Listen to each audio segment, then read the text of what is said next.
పరమ పవిత్ర పంచాక్షరి మంత్రం ప్రకృతితో మమేకమై బారులు తీరిన భక్తుల ఓంకారం శంఖారావమై ఆయురారోగ్యాలు సంపద శ్రేయస్సులను ఆకాంక్షిస్తూ కోటి ఆశలతో నమక చమకాలను ప్రతిధ్వనిస్తూ ప్రకాశం జిల్లా ఖమ్మంలోని శ్రీ కోట సత్యమాంబాదేవి ఆలయం ప్రాంగణంలోని కోట సత్య మణికంఠేశ్వరుని సన్నిధిలో ఆదివారం ప్రారంభించిన కోటి దీపోత్సవ కార్యక్రమం కన్నుల పండుగగా నిర్వహించారు.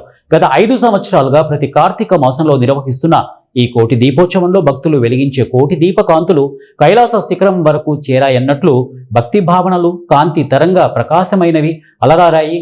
కోటి దీపోత్సవానికి ఏర్పాటు చేసిన ఆలయ కమిటీ నిర్వాహకులే పూజా సామగ్రిని అన్నప్రసాద ఏర్పాట్లను చేయడంతో భక్తులు భారీ సంఖ్యలో పాల్గొన్నారు.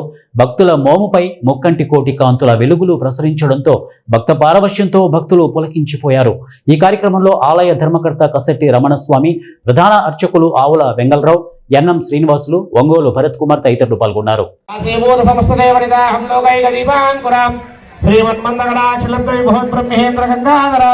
त्वां त्रैलोक्यकुटुम्बिनीं सरस्यां वन्दे मुकुन्दप्रियां सिद्धलक्ष्मी मोक्षलक्ष्मी जयलक्ष्मी सरस्वती श्रीर्लक्ष्मी वरलक्ष्मी प्रसन्न मम सर्वदा।